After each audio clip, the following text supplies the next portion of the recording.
E numa outra mensagem do Obras Póstumas, que se chama A Regeneração da Humanidade, é aqui é importante. Olha o que os Espíritos dizem.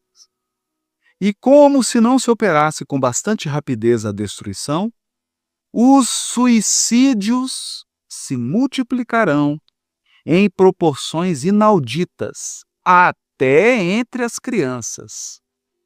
A loucura jamais terá atingido tão grande quantidade de homens, que antes mesmo de morrerem, estarão riscados do número dos vivos. São esses os verdadeiros sinais dos tempos. Olha isso. Quais são os verdadeiros sinais dos tempos? Loucura e suicídio. E tudo isso se cumprirá pelo encadeamento das circunstâncias, como já o dissemos, sem que haja a mais ligeira derrogação das leis naturais. Ou seja, não haverá derrogação das leis naturais. As leis naturais vão se cumprir, né? Como já o dissemos, contudo, através da escura nuvem que vos envolve e em cujo seio ronca a tempestade, já podeis ver despontando os primeiros raios da Era Nova. Olha que coisa linda.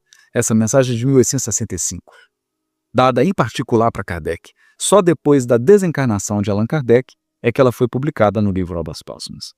E o que a gente está percebendo agora?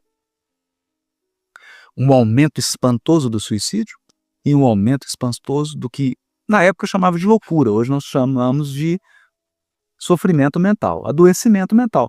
Síndrome do pânico, depressão, autismo, todas essas situações que significam o quê?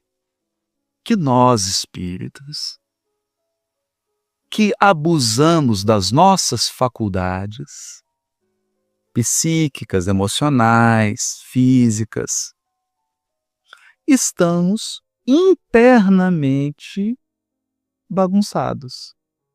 Internamente, nós não estamos conseguindo administrar nossas emoções, nossos desejos, nossos anseios, e aí a gente entra nos processos de adoecimento. É uma ansiedade que começa tomando um remédio para dormir, é uma síndrome do pânico, ou um simples pânico, ou uma tristeza, uma depressão, significando o quê? Que nós vamos precisar, primeiro, fazer uma grande alteração na maneira como nós conduzimos nossa vida íntima, vamos precisar revisar nossa religiosidade e a nossa espiritualidade, e vamos precisar pedir ajuda. Eu já tenho meu psiquiatra, ele chama Sérgio Lopes, meu amigo querido, psiquiatra, mora em Pelotas, no Rio Grande do Sul, é meu psiquiatra. Por enquanto eu não estou precisando tomar remédio não, mas estou tratado. E mais essa doutrina maravilhosa que nos consola, que nos esclarece. Se não fosse o Espiritismo, eu não estaria de pé. Não estaria aqui fazendo essa live. Porque ele me esclarece, me conforta nas minhas expiações, nas minhas provas. E a gente tem que pedir ajuda. Uma meditação, o hábito da oração, o hábito da leitura. Percebeu que está ficando triste? Pega um livro, faz um culto. Percebeu que não está conseguindo sair da tristeza? Pede ajuda. Pede ajuda. Procura alguém. Não se acanhe, não tenha vergonha. Porque a pressão é muito grande, é muito grande. Então esses são os sintomas. É como se fossem maremotos e terremotos no coração das criaturas. No coração das criaturas. Essa é a marca da transição planetária. E o que nós, como espíritas, podemos ajudar? Porque todos podem. Os católicos, os evangélicos, os budistas, todos podem. Como que nós podemos auxiliar? Primeiro, melhorando a qualidade da nossa experiência religiosa. Não basta só ir ao templo, não basta só ouvir pregação, não basta só cantar louvor. é preciso incorporar na nossa vida os princípios que nós acreditamos. Melhorar a qualidade da nossa experiência religiosa. Como eu sou espírita, eu posso falar só do espiritismo, não posso falar dos outros. Então, como espírita, poxa vida, às vezes a gente passa uma semana inteira, não faz uma leitura, um culto no lar. Às vezes a gente passa uma semana inteira, você não separa uma água fluidificada, não faz uma prece para tomar água. Às vezes a gente não tem 5 minutos para parar e fazer uma meditação, respirar, orar, acalmar os pensamentos. Então, aí a nossa qualidade de vida, embora a gente seja espírita, a gente tem uma qualidade de vida muito ruim, porque a gente não aplica os elementos do espiritismo na nossa vida cotidiana. A gente não aplica. Fica entrando em discussão, fica entrando em disputa, fica usando o tempo para acusar, para agredir as pessoas. Não consegue se livrar de uma mágoa. Quer dizer, a gente entra em situações que não precisava a gente entrar, que a gente poderia se preservar. Eu acho que o papel da casa espírita, hoje, na transição planetária, e o nosso papel como espíritas, é um papel de cuidar da vida íntima. Nós vamos na casa espírita para reabastecer a nossa vida íntima de consolo, de esclarecimento e de recursos espirituais. Inspiração, boas vibrações, bons relacionamentos, bons contatos, boas conversas. É isso. Então é importante. São pequenas coisas. Pequenas coisas. Eu comecei a reparar isso. Antes eu acordava, às vezes. Acordava, não sei o que acontecia, às vezes durante o sono, né? Encontrava com algum obsessor, com algum. Não sei, acordava agitado. Aí você já começa o dia naquele sentimento. Agora eu acordo sempre, antes de levantar da cama, faço uma prece simples. Uma prece simples. Se eu não estiver conseguindo concentrar, faço um Pai Nosso. Se eu concentro, faço uma prece ali, 30 segundos. Você já muda seu estado emocional ao acordar. Você já acorda melhor. Aí você já vai dar um abraço na esposa, no esposo, no companheiro, na companheira, um abraço nos filhos. Você já toma um café. Toma um café. Às vezes a gente vai tomar um café e já começa a ouvir notícia de crime, de assassinato, de roubo, de sequestro. No café da manhã.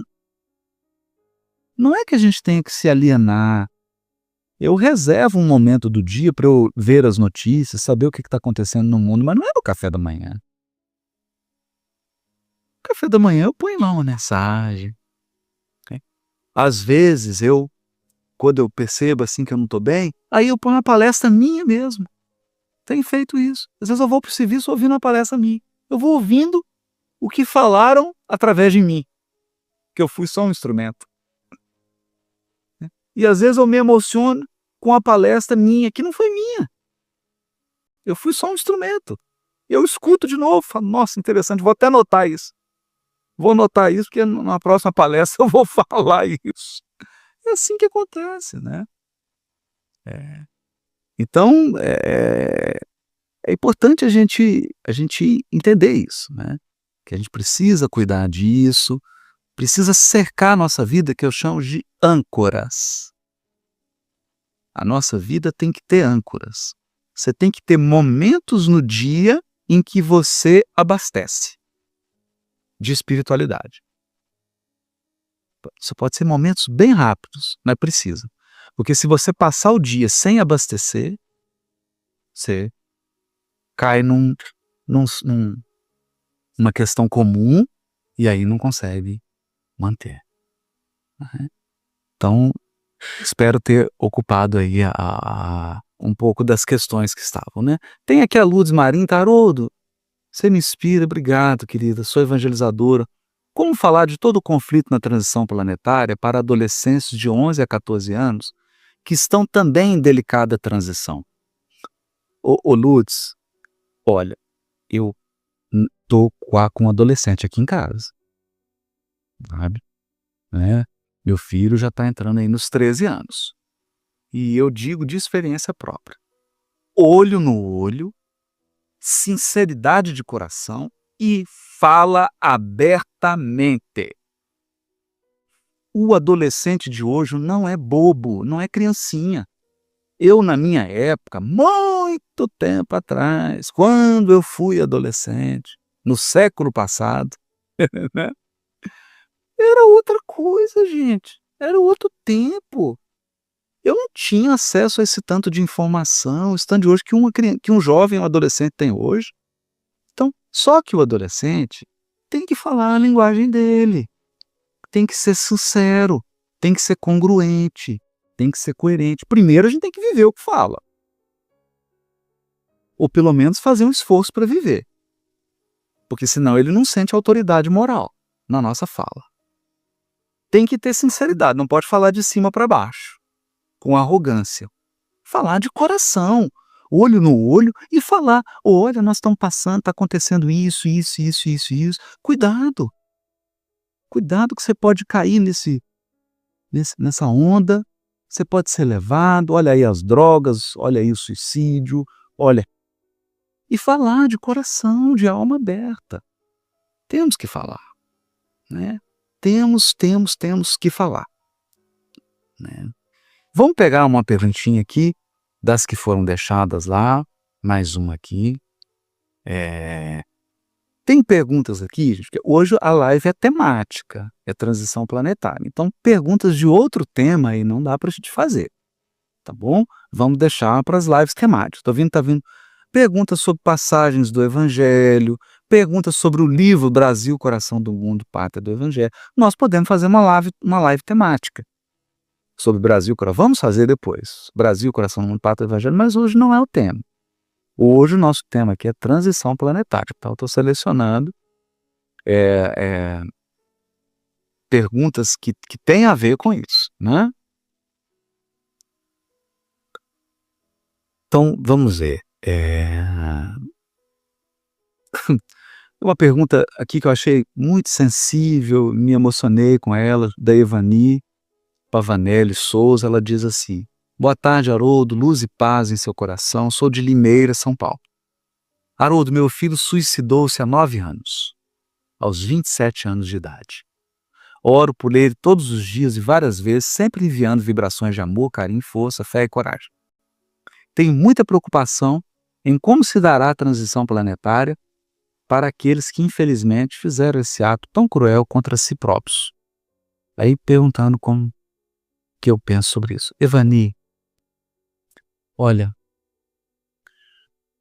no livro Memórias de um Suicida, Ivone Pereira do Amaral psicografa essa obra e ela nos traz uma revelação belíssima. O espírito que cuida de todos os suicidas no mundo espiritual, sabe quem é? Maria de Nazaré, a mãe de Jesus. E tem um poema lindo que eu citei numa palestra que fiz em Campina Grande agora, no Carnaval. Depois olha aí no canal, Campina Grande. Um poema em que, sabe como começou isso? Quando Maria de Nazaré foi resgatar Judas Iscariotes, depois que ele suicidou. Foi a partir daí que ela assumiu o encargo de cuidar dos suicidas. Ivanes, então sabe quem está cuidando dos suicidas? A mãe de Jesus. Está em boas mãos. Não poderia estar em melhores mãos. Né? Qual mãe poderia substituir Maria de Nazaré, a mãe de Jesus? E ela conta com uma equipe de milhares de seres superiores. Na maioria delas são as trabalhadoras de Maria, a maioria são espíritos femininos, engraçado, né? Um pouquinho mais sensíveis, talvez mais maternais, mas tem espíritos masculinos também, né?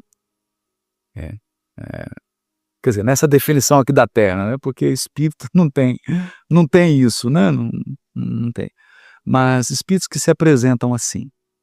E é uma legião, a legião de Maria. E eles amparam, auxiliam. Então, acalma teu coração. Pede para Maria cuidar do seu filho. Pede para ela encaminhar, porque não tem coração mais puro, mais amoroso para assumir essa tarefa. Confia. Confia. Confia.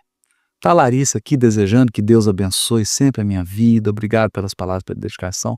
Larissa Araújo, obrigado. Que Deus abençoe a sua vida também e a vida de todos nós aqui, de todos nós. Então, a Thaís Ribeiro pergunta aqui, a transição planetária está trazendo descontrole emocional ou não a estamos suportando? Não, Thaís, sabe o que acontece? A transição planetária, a temperatura do caldeirão aumenta. Por que aumenta? Porque reencarnou em massa milhões de espíritos muito inferiores. Eles reencarnaram. Com isso, você mudou o panorama demográfico do planeta e mudou a cultura. A gente vê isso aí na música, na literatura, em tudo, na economia, na política, em tudo. O mundo deu uma caída de nível. Dá para perceber isso. Né? Então, com isso, está sendo dada uma grande oportunidade para que esses espíritos regenerem, façam novas opções. Alguns não vão conseguir. Então, o que acontece? Nós estamos vivendo uma pressão enorme. O mundo deu uma aparente desorganizada. Só que esse processo está sendo controlado por inteligências superiores e pelo próprio Cristo. É necessário que esses espíritos encarnem, até porque a regeneração começa primeiro no mundo espiritual, depois que ela vem para a Terra. E quando a maldade houver esgotado, porque o que precisa acontecer? Nós encarnados precisamos nos saturar do mal. É isso que os espíritos dizem. Dizem para Kardec. Enquanto nós não nos saturarmos do mal. Saturar é quando você não aguenta mais o mal. A sociedade, a humanidade precisa saturar do mal. Saturar da falta de ética, da corrupção, da desigualdade, do desrespeito ambiental, do preconceito sexual, dos preconceitos raciais, saturar de tudo quanto é maldade. Hora que a humanidade não aguentar mais isso, aí os espíritos, acredito eu, começam a encarnar e apresentar novos hábitos, novas propostas, novas tendências. Mas em tempo. Eu aqui estou dando uma linha geral, porque o processo não é para nossa compreensão. O Emmanuel diz isso no A Caminho da Luz. Ele diz assim, que estava sendo, naquela época, 1938, estava sendo preparada uma reunião na Terra dos cristos do sistema solar para eles programarem a transição planetária. Então, nós não podemos achar que a gente pensa melhor do que um Cristo. Ou que dezenas deles, dezenas de Cristos, se reuniram na Terra para planejar a transição planetária. É claro que eles fizeram um bom planejamento. É claro que está tudo sob controle. E aí o Emmanuel pergunta, o que será que eles vão deliberar? Aí ele fala, não sabemos, porque é vedado ao soldado saber os planos do general. Usando uma linguagem aí da romana, né? Do exército romano. Então, olha que interessante. Quem comanda o processo são esses espíritos crísticos. Nós não temos acesso aos detalhes. A gente tem acesso só às tendências, vai observando. Como que já está mudando a economia, surgindo coisas novas, o mundo digital. Como que as coisas estão mudando, né? Aí a gente vai sentindo o que está acontecendo. Meus amigos, amigas, não é que já chegou 9 horas? O tempo passa com uma velocidade tão grande. Olha, já passou aqui, a gente nem viu, né? Então, eu queria agradecer Terminamos por aqui. Não se esqueça de se inscrever no canal, ativar o sininho para receber novos vídeos, clique em gostei e comentem bastante para dar engajamento e não deixem de ser membro do canal para incentivar a criar novos vídeos. Muito obrigado e muita paz.